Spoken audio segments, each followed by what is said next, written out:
ನಡೀತಿರತಕ್ಕಂಥ ಬ್ರಾಹ್ಮಣ ಸಂಸ್ಕೃತಿ ಉತ್ಸವ. ಈ ಉತ್ಸವವನ್ನು ಆಚರಣೆ ಮಾಡಲು ಲಿಂಗಾಯತ ಉದ್ಯಮಿಗಳು, ರಾಜಕೀಯ ನಾಯಕರು ಮತ್ತು ಧರ್ಮದ ಮುಖಂಡರ ಹೆಗಲ ಮೇಲೆ ಬಂದೂಕುಗಳನ್ನು ಇಡಲಾಗಿದೆ.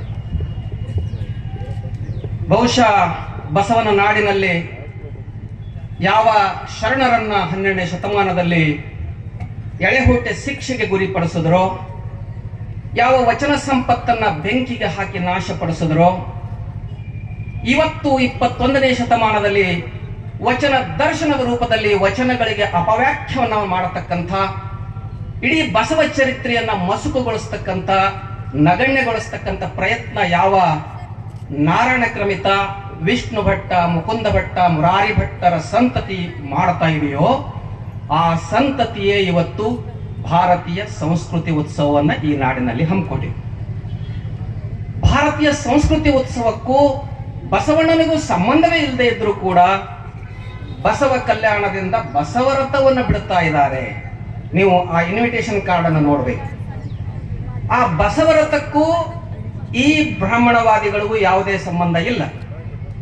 ಆದರೆ ಈ ಟ್ರ್ಯಾಪ್ ಇದೆಯಲ್ಲ, ಹನಿ ಟ್ರ್ಯಾಪ್ ಅಂತೀವಲ್ಲ, ಹಿಂದುತ್ವದ ಅಜೆಂಡಾದಲ್ಲಿ ಲಿಂಗಾಯತರನ್ನ ಕೆಡುವತಕ್ಕಂಥ ಈ ಅಜೆಂಡಾ, ಅದನ್ನ ಒಳಹೊಕ್ಕು ಕೆಡಿಸ್ತಕ್ಕಂಥ, ಅಪ್ಪಿಕೊಂಡು ಕೊಲ್ಲತಕ್ಕಂಥ ಅಜೆಂಡಾ, ಅದನ್ನ ನಮ್ಮವರ ಮೂಲಕ ಮಾಡಿಸ್ತಕ್ಕಂಥ ದೊಡ್ಡ ಕುತಂತ್ರ ಮತ್ತು ಹುನ್ನಾರ ಇವತ್ತು ನಡೀತಾ ಇದೆ. ನಾನು ಇಲ್ಲಿ ನೆರೆದ ಅನೇಕ ದಾಸ್ಯವನ್ನ ನಮ್ಮ ತಲೆಯಲ್ಲಿ ನಾವು ತುಂಬಿಕೊಂಡಿದ್ದೇವೆ. ಅದನ್ನ ದಾಸ್ಯ ಅಂತ ನಾವು ಭಾವಿಸಿಲ್ಲ. ಈ ದಾಸ್ಯದ ಬಿಡುಗಡೆಗಾಗಿ ಹೋರಾಟ ಮಾಡಿರ್ತಕ್ಕಂಥವರ ನೆನಪುಗಳನ್ನು ನಾವು ಕೇವಲ ಹೆಸರಿನ ಮಾತ್ರದೊಳಗೆ ಇಟ್ಟುಕೊಂಡಂತೆ ಉಚ್ಚರಿಸ್ತಾ ಬರ್ತಾ ಇದ್ದೇವೆ. ಬುದ್ಧ, ಬಸವಣ್ಣ. ನಾನು ನಮಸ್ಕಾರಗಳನ್ನ ತಿಳಿಸ್ತಾ ಇದ್ದೀನಿ ಮತ್ತು ಅಭಿನಂದನೆಗಳನ್ನು ಕೂಡ ತಿಳಿಸ್ತಾ ಇದ್ದೀನಿ. ಯಾಕಂದ್ರೆ ಒಂದು ಕಡೆ ಈ ದೇಶವನ್ನ, ಜನರನ್ನ ಒಡೆಯುವಂತ ಕೆಲಸ, ಮತ್ತೊಂದು ಕಡೆ ಅದನ್ನು ಕೂಡಿಸುವಂತ ಕೆಲಸ. ಈ ಕೂಡಿಸುವಂತ ಕೆಲಸಕ್ಕೆ ಬಂದಂತ ನಿಮ್ಗೆಲ್ಲರಿಗೂ ಕೂಡ ನಾನು ಅಭಿನಂದನೆಗಳನ್ನ ತಿಳಿಸ್ತೇನೆ.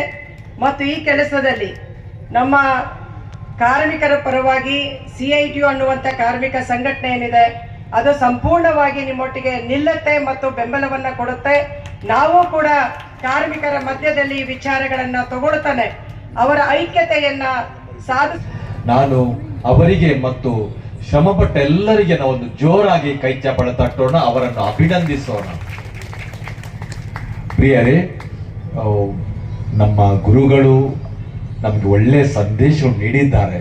ಆದ್ದರಿಂದ ಇನ್ನೂ ಹಲವಾರು ಚಿಂತಕರು ನಮ್ಮ ಜೊತೆ ಮಾತನಾಡ್ತಾರೆ. ಆದ್ದರಿಂದ ಬೇರೆ ಬೇರೆ ಸಂದೇಶಗಳು, ಆದರೂ ಈ ಸಂದೇಶಗಳನ್ನು ಗಂಭೀರವಾಗಿ ನಾವು ತೆಗೆದುಕೊಳ್ಳೋಣ. ಯಾಕೆಂದ್ರೆ ಅರಿವು ಬಹಳ ಮುಖ್ಯ. ಹರಿದೊಡನೆ ಶರಣ, ಮೆರೆದೊಡನೆ ಮಾನವ, ಅದು ನೋಡಿದೆ. ಅದರಿಂದ ಅರಿವು ನಮಗೆ ಬೇಕು. ಈ ಅರಿವಿನಿಂದ ಮಾತ್ರ ನಾವು ನಿಜವಾಗಿಯೂ ಶರಣರು ಆಗ್ತೇವೆ, ಎಲ್ಲರನ್ನು ಗೌರವಿಸ್ತೇವೆ, ಎಲ್ಲ ಸಂಸ್ಕೃತಿಗಳನ್ನು ನಾವು ಗೌರವಿಸ್ತೇವೆ.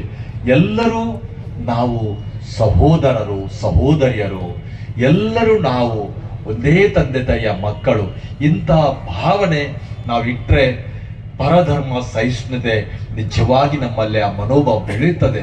ಪ್ರತಿಯೊಬ್ಬರನ್ನು ಗೌರವಿಸುವುದು, ಪ್ರತಿಯೊಬ್ಬರನ್ನು ಪ್ರೀತಿಸುವುದು, ಪ್ರತಿಯೊಬ್ಬರಿಗೂ ಸಹಾಯ ಮಾಡುವುದು, ಎಲ್ಲಿ ತಪ್ಪು ಆದರೆ ಕ್ಷಮಿಸುವುದು, ಅದು ನಮ್ಮ ಜೀವನದ ಲಕ್ಷಣವಾಗಬೇಕು. ಆದ್ದರಿಂದ ಇಂಥ ಒಳ್ಳೆಯ ಸಂದೇಶಗಳು ನಾವು ತಿಳಿದು ಅರಿತು ನಮ್ಮ ಬೆಂಬಲವನ್ನು ಕೋರೋಣ, ಬೆಂಬಲ ನೀಡೋಣ.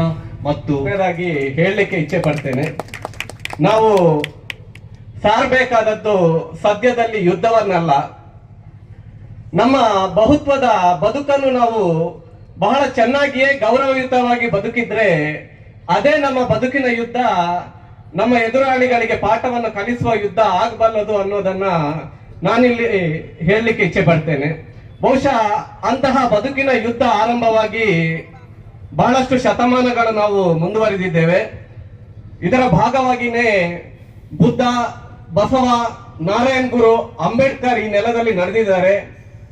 ಈ ಒಂದು ಬದುಕಿನ ಯುದ್ಧವನ್ನು ಜೀವಂತವಾಗಿ ಇಟ್ಟರೆ ಬಹುಶಃ ನಾವು ಕೂಡ ಜೀವಂತವಾಗಿ ಇದ್ದೇವೆ ಅನ್ನೋದನ್ನು ತೋರಿಸಿದ್ರೆ ಅದೇ ನಮ್ಮ ಮಾನವೀಯತೆಯನ್ನು ಮುಂದೆ ಕೊಯ್ಯಲಿಕ್ಕೆ ಒಂದು ದಾರಿಯಾಗಬಲ್ಲದು. ಹಾಗೂ ಈ ಮಾನವೀಯತೆಗೆ ಈ ಸಮಾಜದಲ್ಲಿ ಯಾವತ್ತಿಗೂ ಸಾವಿಲ್ಲ. ನಮ್ಮಂತಹ ಪ್ರಗತಿಪರರು, ಸಮಾನ ಮನಸ್ಸಿನವರು, ಮನುಷ್ಯತ್ವವನ್ನು ಪ್ರೀತಿಸುವವರು ಇರುವವರೆಗೂ ಕೂಡ ಇಂತಹ ಮಾನವೀಯ ನೆಲೆಯ ಗಣ್ಯರಿಗೆ ಶರಣ ಹೋಗಿ ನಾನು 2 ನಿಮಿಷ ಮಾತನಾಡ್ತೇನೆ.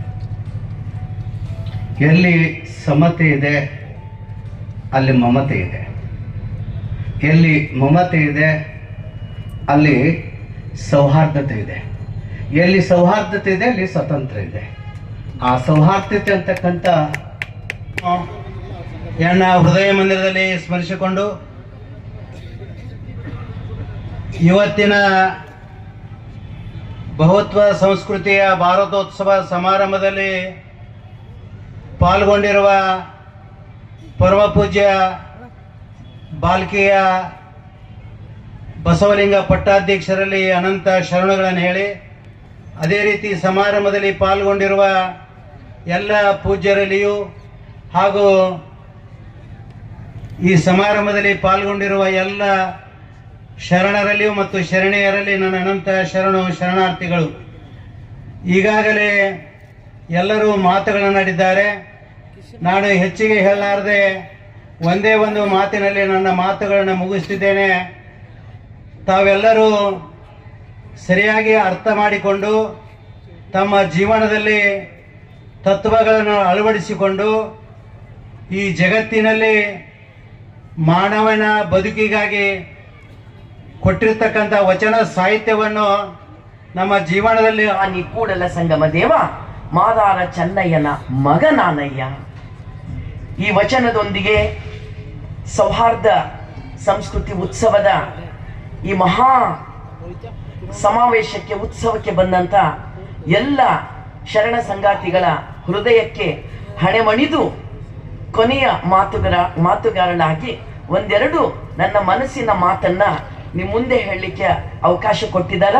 ವೇದಿಕೆ ಮೇಲೆ ಇರುವಂತ ಎಲ್ಲರಿಗೂ ಸಹಿತ ಅನಂತ ವಂದನೆಗಳು ಮತ್ತು ವೇದಿಕೆ ಮುಂದೆ ಆಸೀನರಾದಂತ ನಿಮ್ಮೆಲ್ಲರಿಗೂ ವಂದನೆಗಳನ್ನ ಸಲ್ಲಿಸಿ 2 ಮಾತುಗಳನ್ನ ಮಾತಾಡ್ತೀನಿ.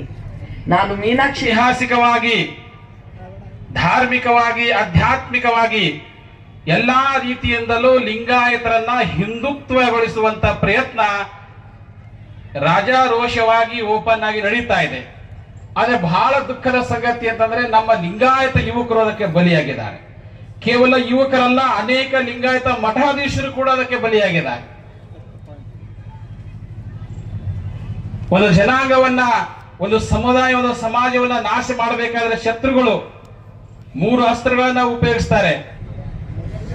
ನಮ್ಮ 12ನೇ ಶತಮಾನದಲ್ಲಿನೇ ಅನುಭವ ಮಂಟಪ ಬಹುತ್ವ ಸಂಸ್ಕೃತಿಯನ್ನ, ಬಹುಭಾಷಿಕರ ಒಂದು ಸಮೂಹವನ್ನ ಪ್ರಾಯೋಗಿಕವಾಗಿ ತೋರಿಸಿಕೊಟ್ಟುವಂಥ ಒಂದು ಚಿತ್ರಣ ನಮ್ಮ ಕಣ್ಣೆದುರಿಗೆ ಇದೆ. ಅವತ್ತಿನ ದಿನಮಾನದಲ್ಲಿ ಅಪ್ಪನು ನಮ್ಮ ಮಾದಾರ ಚೆನ್ನಯ್ಯ, ಬಪ್ಪನು ನಮ್ಮ ಡೋಹಾರ ಕಕ್ಕಯ್ಯ, ಚಿಕ್ಕಯ್ಯ ಎಮ್ಮಯ್ಯ ಕಾಣಿರಯ್ಯ ಅಂತ ಬಸವಣ್ಣನವರು ಅವರನ್ನು ಒಪ್ಪಿಕೊಂಡು ಅವರು ತಲೆಯ ಮೇಲೆ ಪಾದರಕ್ಷೆಯನ್ನು ಹೊತ್ತುಕೊಂಡು ನಿಮ್ಮ ಮಾದಾರ ಚೆನ್ನಯ್ಯನ ಬೀಳುಡಿಗೆ ಹೊದಿವೆ, ಪಾದರಕ್ಷೆ ಕಾಯ್ದು ಬದುಕುವೆ ಅಂತ ನಮಗೆಲ್ಲ ರಾಜಶಾಹಿ ಇದ್ದಾಗ ಪ್ರಜಾಶಾಹಿ